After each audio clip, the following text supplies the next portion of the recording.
So sorry. Hopefully you're with me now on the Vegan Chef School page. Going to refresh, restart. Hopefully we're good. Okay. Right.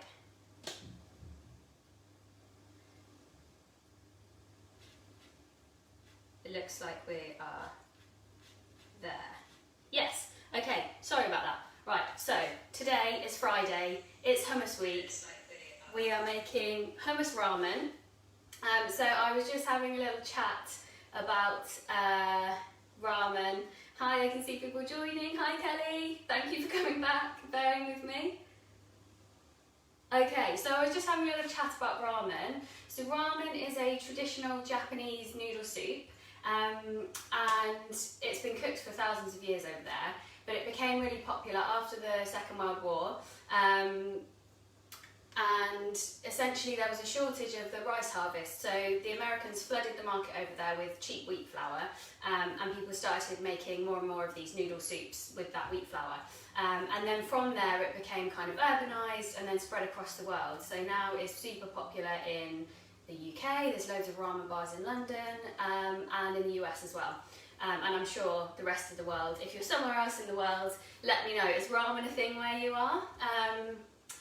Anyway, so a traditional ramen, the sort of basis of the dish is this really rich, like decadent, umami packed broth. And usually that wouldn't be vegan, so there would be meat or fish within that broth. It would be simmered for days, so it's quite a complicated and lengthy process. So what I'm going to show you today is completely inauthentic, so I'm going to start out by saying that now, it's not authentic.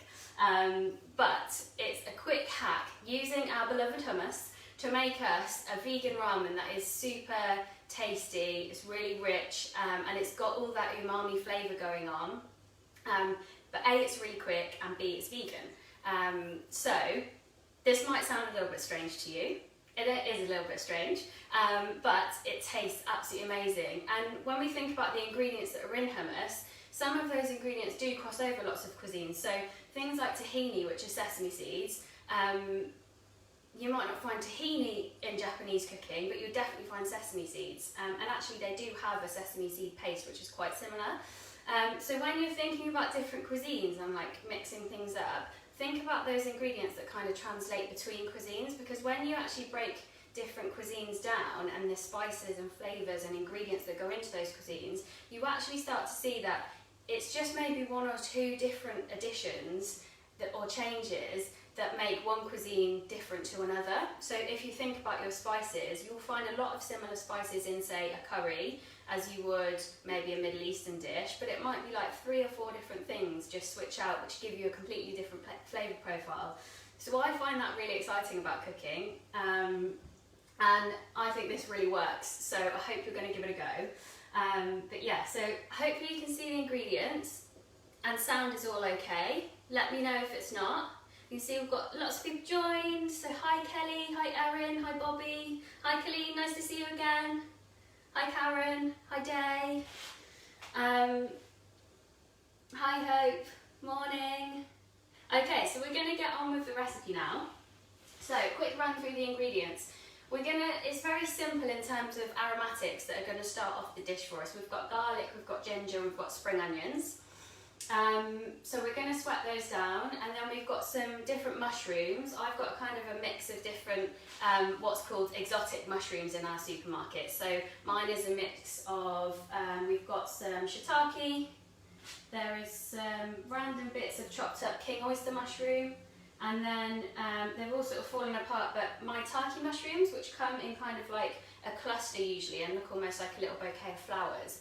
So once we've got our spices going in there, we are going to brown off those mushrooms, and they're going to add another layer of umami to the broth. And then in comes the hummus, the miso paste, and I'm also going to use some mushroom stock. So you can make your own mushroom stock. You can buy these little stock pots. This one is from a brand called Knorr. Or you can also buy, I think Callow do a mushroom little stock cube, which is like more powder form. But those mushrooms also add another layer of umami, and I think that's one of the best things about Southeast Asian cooking, is that you get all of this umami flavour, and there's loads of ways we can do that with vegan ingredients. So let's get started. I've got a pan of water on here, just simmering, ready for my noodles in a minute. So I'm going to get this pan onto a medium heat. I'm going to add some toasted sesame oil. If you don't have toasted sesame oil, again, it's just going to give us an extra bit of flavour, but if you don't have it, then you could just use just a neutral vegetable oil, peanut oil, whatever you have really. I wouldn't use olive oil because it kind of clashes here. It's more for your Mediterranean kind of flavours. So we're just going to get that oil sort of not too hot, but nicely hot. And I've got my ginger. So what I've done is just slice it into these little like matchsticks. And that means that you still get some pieces of ginger throughout the broth when you're eating it. So the flavour is going to infuse into the oil and into that broth, but then you're going to get these little like pops of ginger when you're eating the broth, which I think is really nice. I'm a big fan of ginger. And then in terms of the quantities of garlic and ginger and spring onions and things, this is just my suggestion. My hummus that I'm using already has garlic in it, so if you're a big fan of garlic or your hummus doesn't have garlic in it, you might want to put some more garlic in. If you really like ginger, you might want to go harder on the ginger. You could even add some chilli at this stage as well. Okay, so in goes my ginger. And then my garlic, I have just, oh, a bit of ginger's got in the garlic. I've just chopped that really finely, again, so I want to get that flavour infused into the broth, but then also have differences and variations in each bite. So I've got quite finely chopped garlic here, but I've not crushed it. Just need to grab a wooden spoon. There we go. Okay. Louise, hi from New York. Amazing.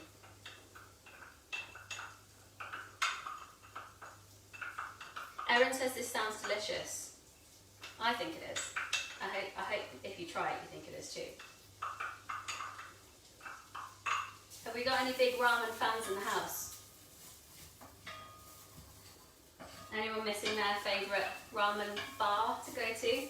I go to one with my friend in London, which is not far from Oxford Street if you know central London. And it's the tiniest little place, and they have so many different types of ramen there, but they do a really good vegan one, and they also do like a crispy, if you request it, they do like a silken tofu that's like fried in breadcrumbs, so it's like soft but crispy on the outside, and that is amazing on top.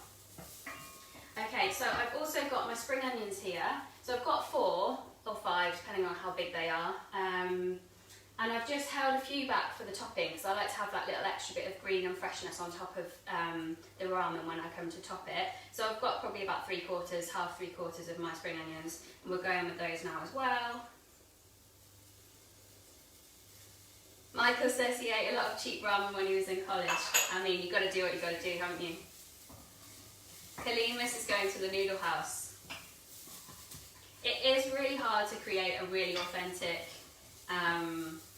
ramen at home because that broth is so essential to it.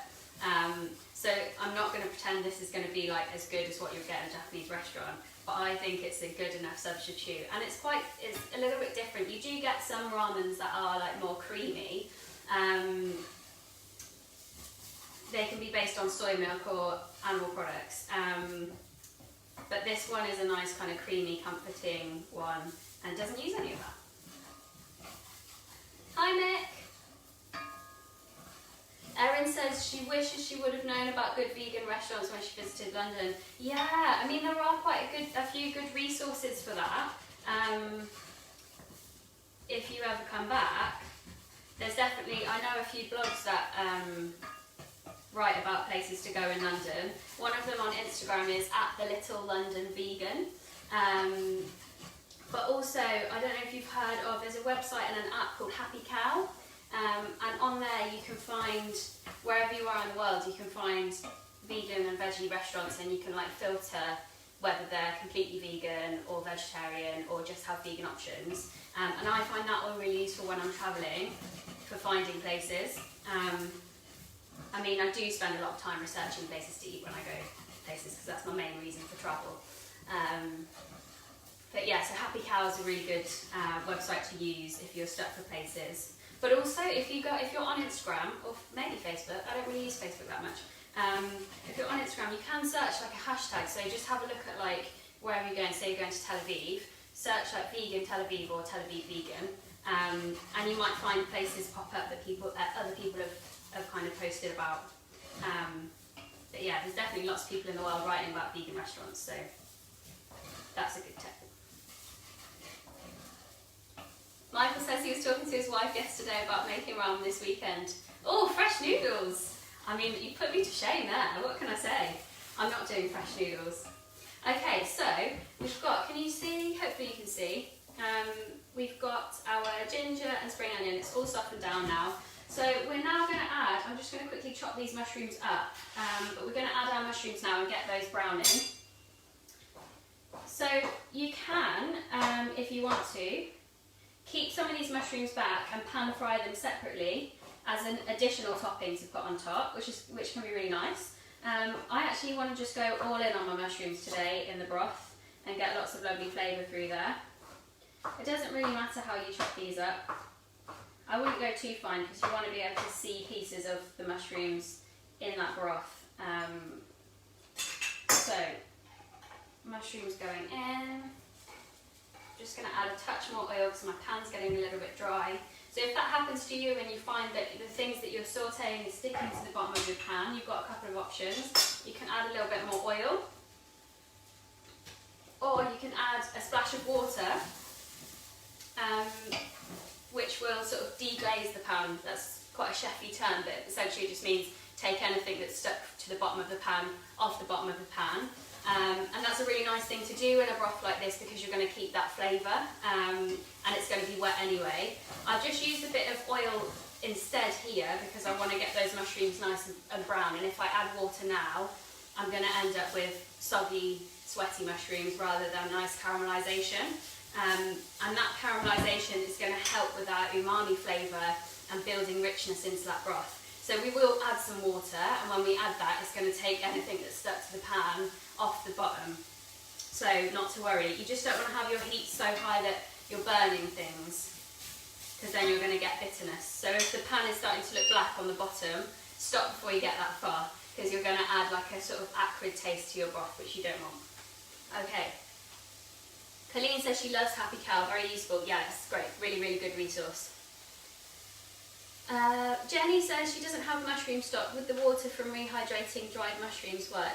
Yeah, it would. It won't be quite as intense because it is just kind of like pure mushroom water rather than the other things that would be in the stock. So there'll be more salt and things like that in the stock. But it's not essential. You're still going to get a good result without it, or just use veg stock. If you do use your soaking water from your mushrooms, it's a really good idea, and actually those dried mushrooms would be lovely in here. Just sieve that water, because sometimes there can be little bits of grit in the mushrooms, which when you soak them it kind of comes out. Okay. So while this guy browns, I'm going to add my noodles into my water. So I'm using soba noodles, which are traditionally made with 100% buckwheat flour. So buckwheat is not a relation to wheat, it's a grain, but it's completely gluten-free, which is quite confusing, but if you're gluten-free, make sure you get 100% buckwheat ones. Some of the soba noodles, these ones do have about half wheat, half buckwheat. So if you need gluten-free, just get completely buckwheat ones, or you can use a rice noodle, so a thick, flat rice noodle. You could use udon noodles. I think udon are wheat-based actually. Yeah, I probably wouldn't go for like, I've got some little rice vermicelli here. I wouldn't go for that in this because they kind of will get lost, and they're very fragile. So I like a chunkier sort of noodle in my ramen. So just add those in there.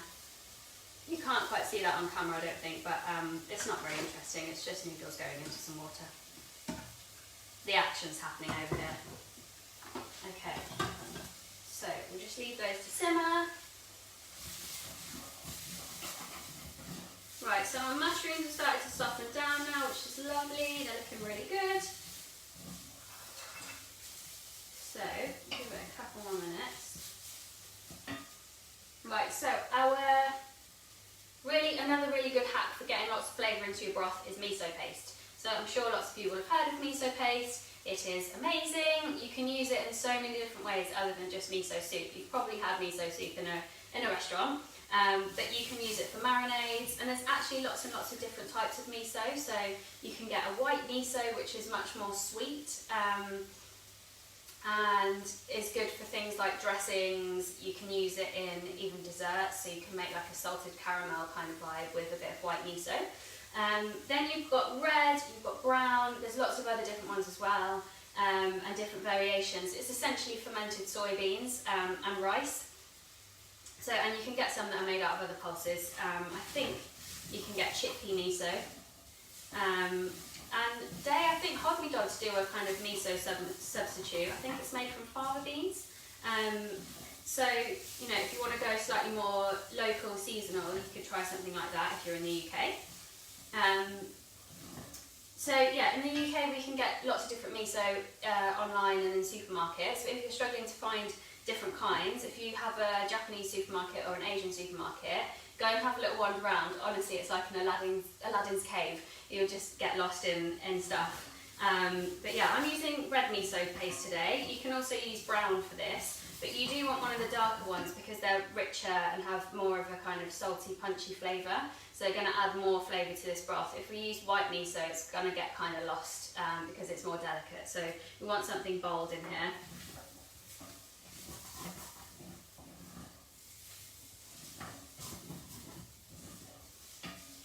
Okay, so this kettle is hot from coffee earlier.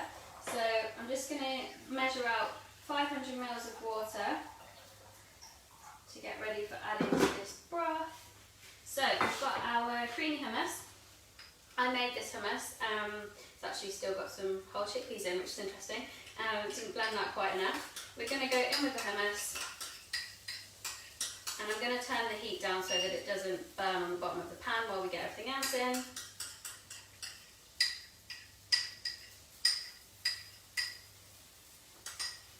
I'm going to go in with my stock cube or pot, whichever.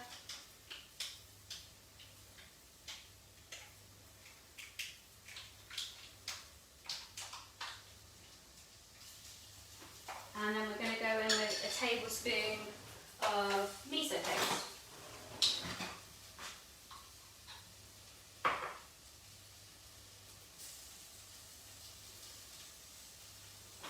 And then we'll add our water slowly as we stir. So add a little bit first, get everything together. Hopefully you can kind of see what's going on here.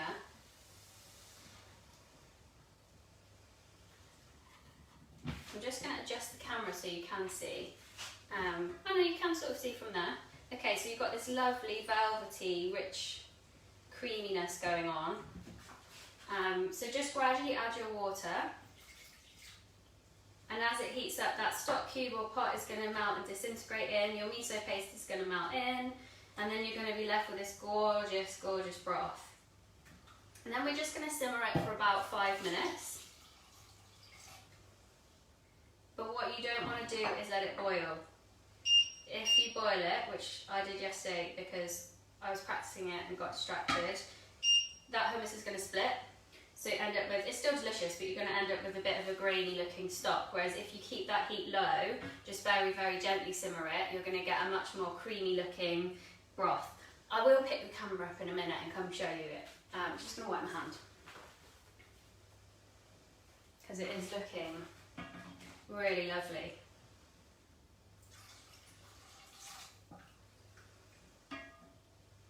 Okay, right, so apologies if this makes anyone feel a little bit travel sick. I'm gonna come over here, hopefully you can see what's going on. Just waiting for the delay on my laptop screen so I can see if you can see what I'm seeing. Ah, yeah, there we go. So you've got this lovely creamy colour, and you've got your little bits of ginger and mushroom and spring onion kind of bobbing around in there. The odd chickpea from where I didn't quite blend my hummus enough. But as that simmers, it's going to thicken down a little bit again. And then when we start adding our noodles and our different toppings, you've just got this lovely, hearty, satisfying bowl of food. Hopefully I've put the camera back in the right place. Let's just watch and have a look. Yeah, not bad. Not bad placement.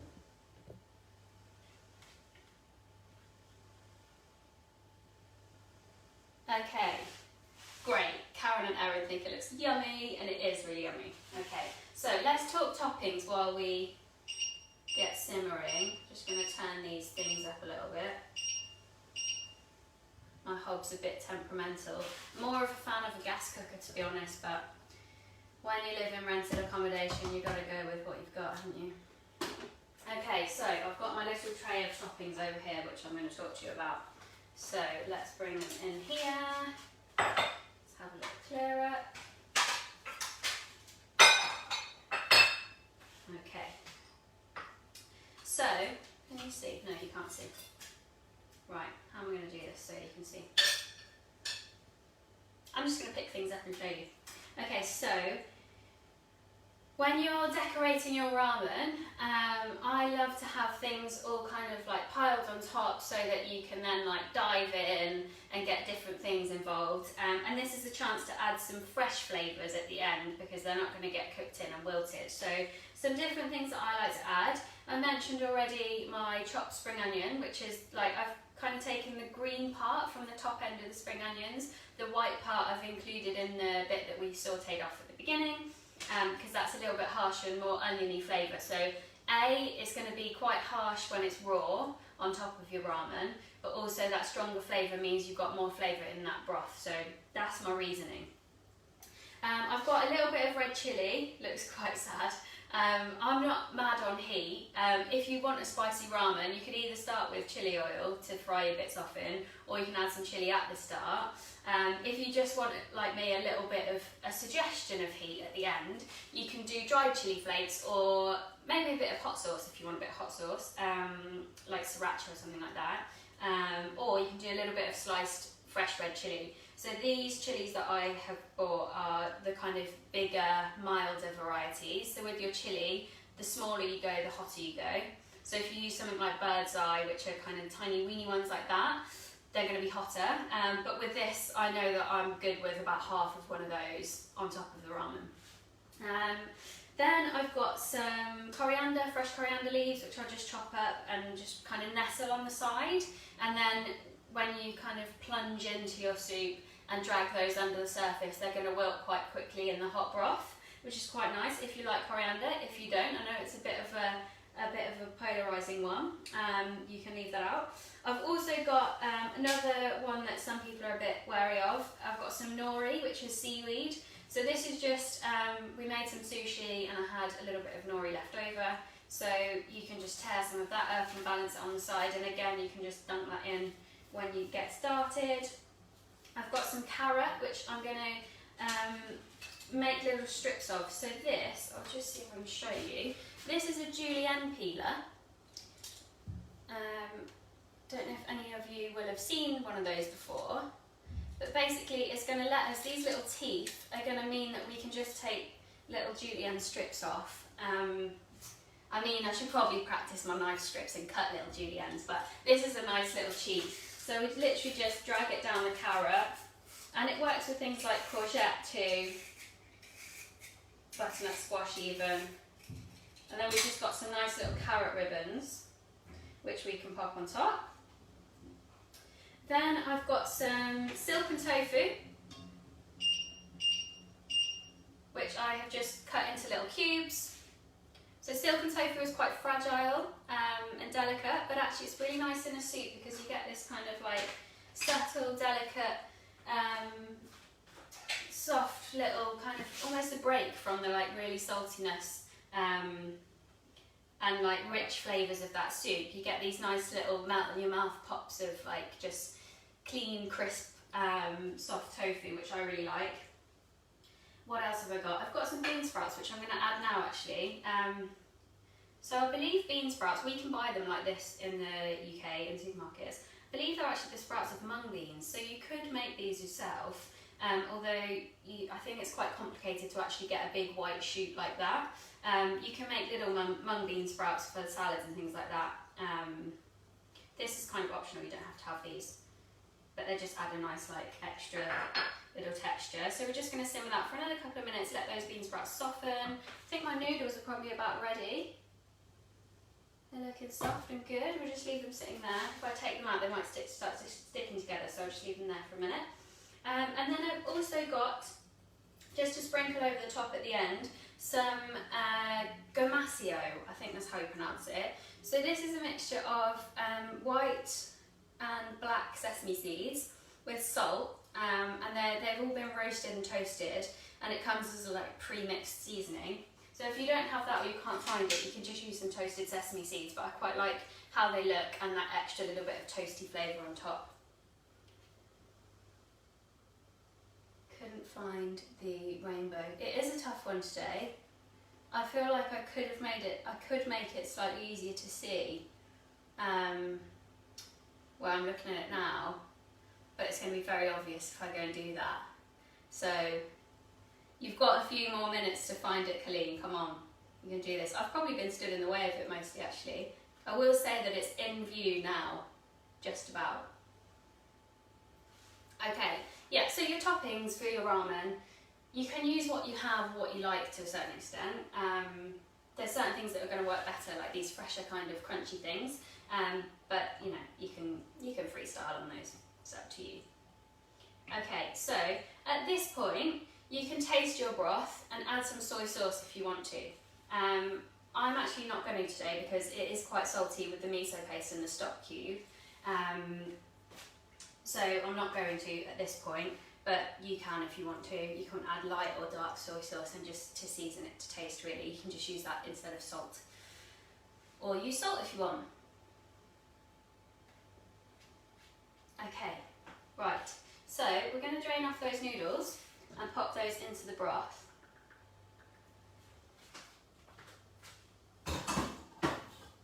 Actually, no we're not. I'm going to show you how to plate it up without sloshing it everywhere.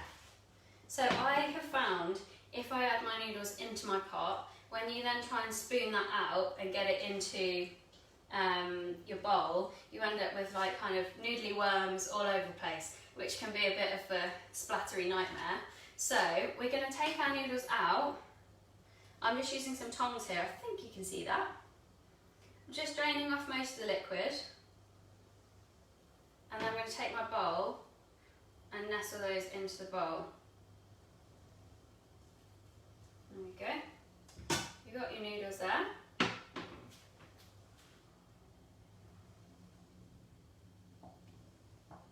Just going to let this soften ever so slightly more. I don't want my bean sprouts too crunchy. I like those to be softened off. Take those noodles off the heat.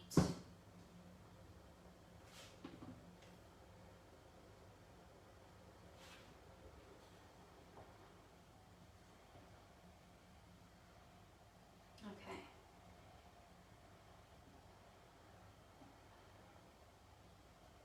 I'm kicking myself. I've put my ladle in the dishwasher, which would have been really handy here. I'm going to sneak it out and give it a wash.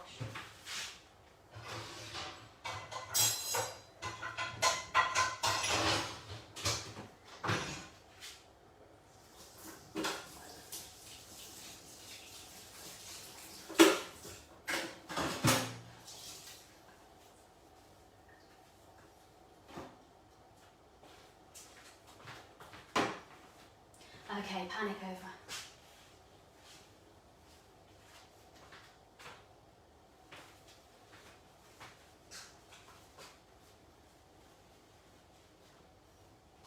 Yeah, Colleen found the rainbow. There we go. I think the light, it didn't look as subtle as it does on the camera now. The light through the window is quite harsh, but it is just there on the tap. I was too obvious last week. I had to try and get something more subtle. Okay, so I'm going to turn my hob off now.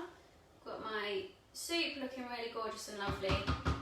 So I'm just going to ladle this over the top of my soup, over the top of my noodles, sorry. There we go. Make sure you get a good scoop of those mushrooms and things that are bobbing around in there.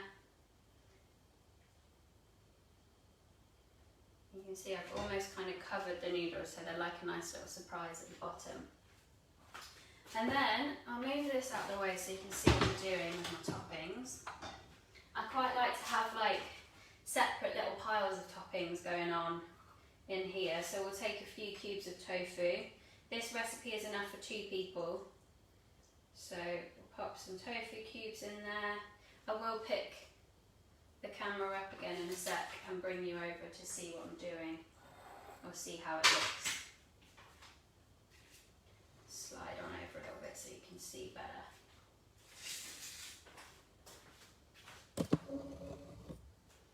Okay, then we're going to take a few little bits of nori. I love that you can just sort of tear this up and screw it up a little bit like paper.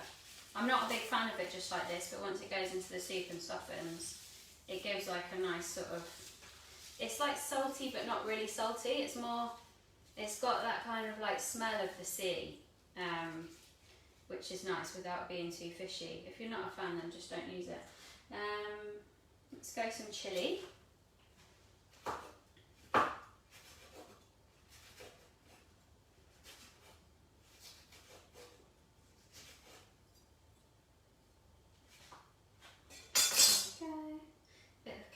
I'm just going to slice those carrot bits up a little bit because they're a bit long for the size of my bowl.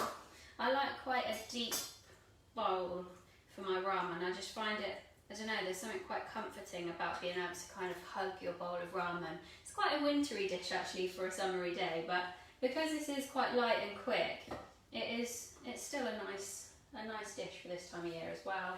Okay, we'll go a bit of coriander. I'm a big fan of coriander, so I'm going to go big. Nestle some of that in there. Then we've got spring onion.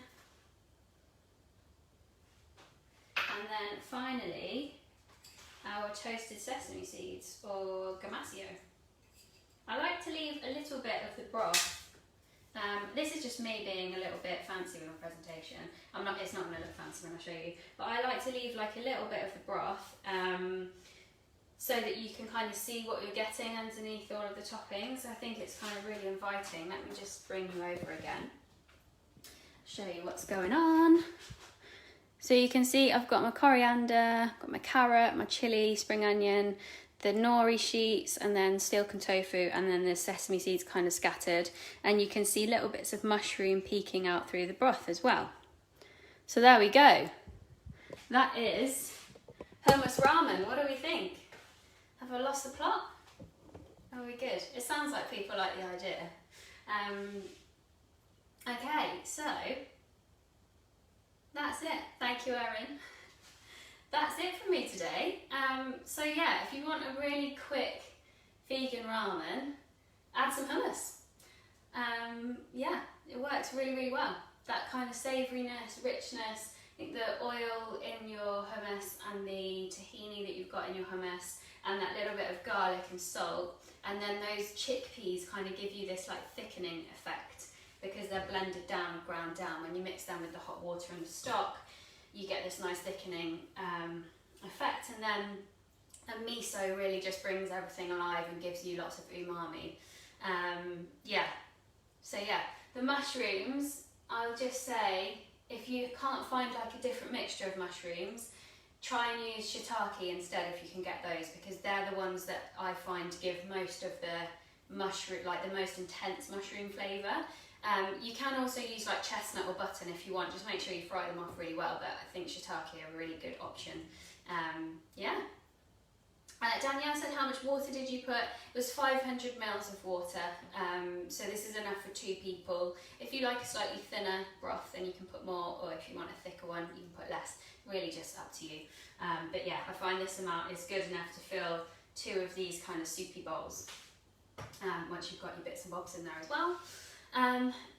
Okay. Yeah, Colleen says, thank you for the tip about not boiling it. So just remember, when you're simmering your stock, don't boil it, because you're going to split that hummus out and it's going to end up looking a bit grainy. It's still delicious and you won't really feel the difference in your mouth massively, but it will just start to look a bit like it's curdled, and you know, it's more delicious and more appetizing to look at if it's not split. So low simmer, about 5-10 minutes, and then you're good to go. What else is there to say? I don't think anything else. I think that's it. If you've got any more questions, shout. Day has just linked my Instagram, so if you want to see any more recipes from me, you can head over to my Instagram. And Day will be back tomorrow with, I believe, another hummus recipe, because we just can't get enough, and hopefully you can't either. Yeah, so, and I will see you again next Friday. I'm not sure what the theme is for next week yet, but we'll find out and we'll get something going. So yeah, have a lovely, lovely day and enjoy your weekend, and I will see you next week.